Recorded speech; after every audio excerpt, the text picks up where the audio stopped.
Dorothée Brouez, bonjour. Vous avez été journaliste scientifique, vous êtes aussi l'autrice d'un ouvrage qui s'appelle L'urgence du vivant et vous avez fondé Tech for Life et vous vous dites aujourd'hui influenceuse, c'est ça?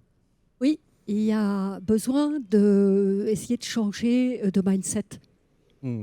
Alors, vous dites que l'entreprise doit intégrer le vivant, la nature, dans sa comptabilité. Expliquez-nous un petit peu qu'est-ce que ça induit justement dans le fonctionnement d'une entreprise. Eh bien, la question, c'est comment est-ce que une entreprise qui aujourd'hui ne rendait compte que sur ses flux financiers va pouvoir tenir compte de ce qui permet la productivité de l'entreprise, c'est-à-dire le capital naturel, capital social.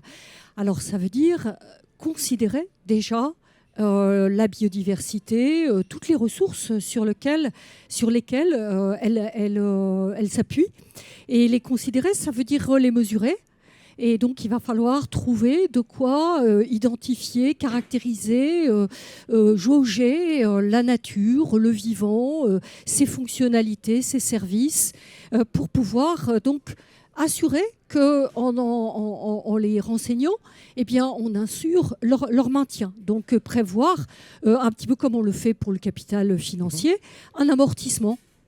Et ça, beaucoup d'entreprises le font actuellement ou pas suffisamment? Eh bien non, on est complètement en émergence de cette perspective qui s'impose puisque les limites planétaires, les limites biophysiques nous montrent qu'il faut changer de régime économique. Et l'économie, eh bien, elle n'a pas vu la destruction puisqu'elle n'avait pas le feedback, elle n'avait pas les rétroviseurs. Bon, maintenant, les rétroviseurs, il y a intérêt à les mettre assez vite. On est quand même en train d'aller à marche forcée sur l'extra-financier. L'extra-financier qui est déjà avoir ce système d'information sur les impacts, comme on dit, sur les dépendances. Alors vous dites aussi que les entreprises, d'ailleurs, doivent régler leurs factures climatiques et écologiques. C'est important. Oui, alors on n'en est pas là. Hein. Donc pour l'instant, elle renseigne. Et déjà, savoir ce qu'on fait, c'est déjà tout un défi. Après, effectivement, payer ces choses-là, le point, c'est que si on évalue un peu ce que ça va donner, plus beaucoup d'entreprises sont viables. L'entreprise Axilia a fait une évaluation.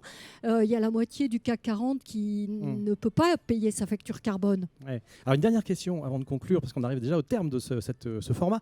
De quelle façon, vous, aujourd'hui, vous accompagnez les entreprises ? Alors Tech for Life est très orienté sur l'acculturation. Faire prendre conscience de cette nécessité de changer de champ, de repère, de boussole. Et donc, nous faisons de la formation. Donc on a fait 5 sessions depuis 1 an.